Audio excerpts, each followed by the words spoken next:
All right, Jay Martinez with Fight Hub TV, sponsored by stagefront.vip. Vergil, man, I think I speak for a lot of people that just happy to see you back. I know what just happened in the past year overall. Yeah. I just happy to see you, back training. Obviously last week seeing you just hitting the speed back kind of was gave me a little.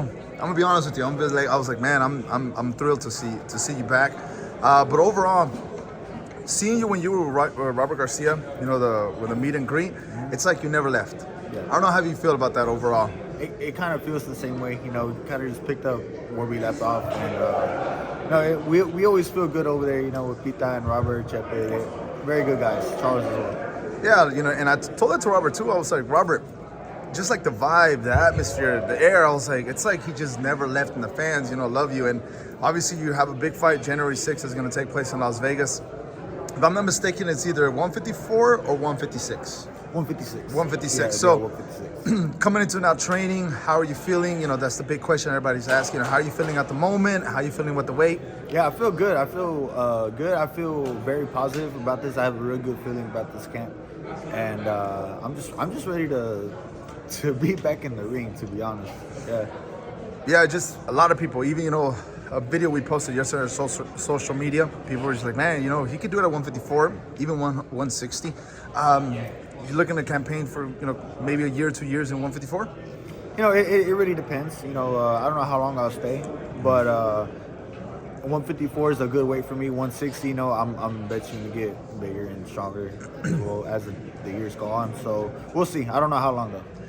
I mean, Vergil, pretty big, man. You're really strong. You look. I mean, when you take this is coming from me looking at you as an athlete, and when you took your shirt off, I was like, dang, dude, you're really cut up. I mean, compared to about 10 years ago, I don't want that to come out, a little bit incorrectly. Your fighter, facing on January, I know he's a crafty fighter. He's I guess we could say a veteran. Yeah. How confident are you that you can, go in there and put a good performance against him? I'm very confident. I just got to do what I got to do. Listen to my corner. Train hard like I always do. And we should get the result that we want. Now going back to Robert, when I talked to him, he told me that when the situation happened, the most recent one when you couldn't fight, Robert visited you. He went to Grand Prairie. He went to go talk to you. He said, I didn't go to him just just to see how he was doing, just more like friends. And he said, I think that's where the spark came back together to being part of the team. Yeah. How did this all happen going back to Robert? Because it caught a lot of people by surprise.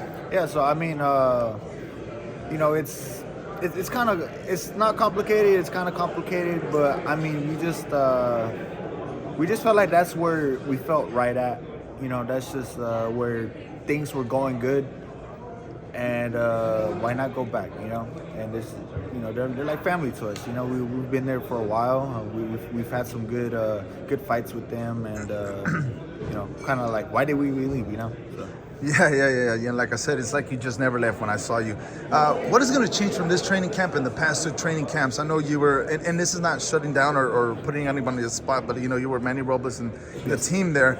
What's going to change this time around? Obviously, making sure that you're 100% healthy going into this fight on January 6th. It's kind of hard to explain. I mean, it's just the whole camp. I really don't know what to say in specific, but it is a different training camp. They do have their own different ways of doing things. It's just I don't know how to. I can't put it into words. It's just a whole different camp. It's kind of weird to say. And again, not shutting everybody down, but you have Dr. Forgot the trainer that you have there. He's also going to be a little bit watching you closer eye, right? Charles, if I'm not mistaken, right? Oh, of course, Charles. Yeah, I mean the conditioning coach and Manny Robles was also doing a great job as well. So. But yes, everyone's just keeping an eye on me. Yeah, and like I said, not trying to shut anybody down, but you're not shutting anybody down. Just as a fighter analysis, Vergil, since I've told you many times, and off the air, you want to ever think about being a commentator because you break down fights very, very easily and very appealing to many. But we just saw the performance of Benavidez versus Andrade. I was a little bit shocked because I thought it was going to be a closer to 50-50 fight. Yeah. But we saw what Benavidez did, and he just 5 rounds just took him out, right? Yeah. Overall thoughts on that fight? Overall thoughts. All right. Well, first thing I'm gonna say is I wasn't sure how good Andrade was, and I'm not saying to knock him, but he hadn't He hadn't fought anyone, but I'm not saying that's his fault. I don't know whose fault it is. I don't watch that weight like I watch my own weight, so I'm not sure what was going on there. But when I seen him in the in the first few rounds against Benavidez, I was like, you know what? No, he's really good. Like I respect him more as a fighter and his skills more after watching that fight. Yeah, he got stopped by Benavidez. But Benavidez is a monster. He's big, he's strong, he's fast. He has like a long reach. I mean, I think he did better than what most people thought he was going to do. Maybe people thought that he was going to win. I personally didn't think he was going to win, but I think being able to see his skill set for what it was and what he was able to do, going up in weight, I think Boo was a real fighter, a real good fighter. Now, Benavidez is he's just a different type of guy.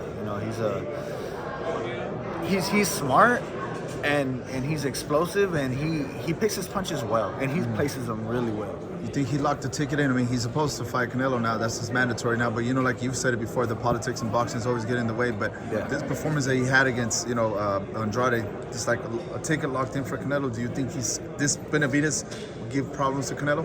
I think he gives anybody problems, even Canelo. And you never know what happens. You never know what happens. That's the beauty of boxing.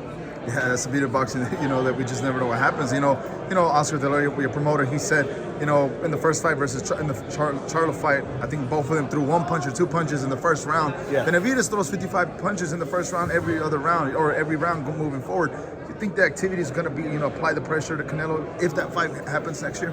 If I was Benavidez, that's what I would do. Mm-hmm. I think that's the way it would have to go.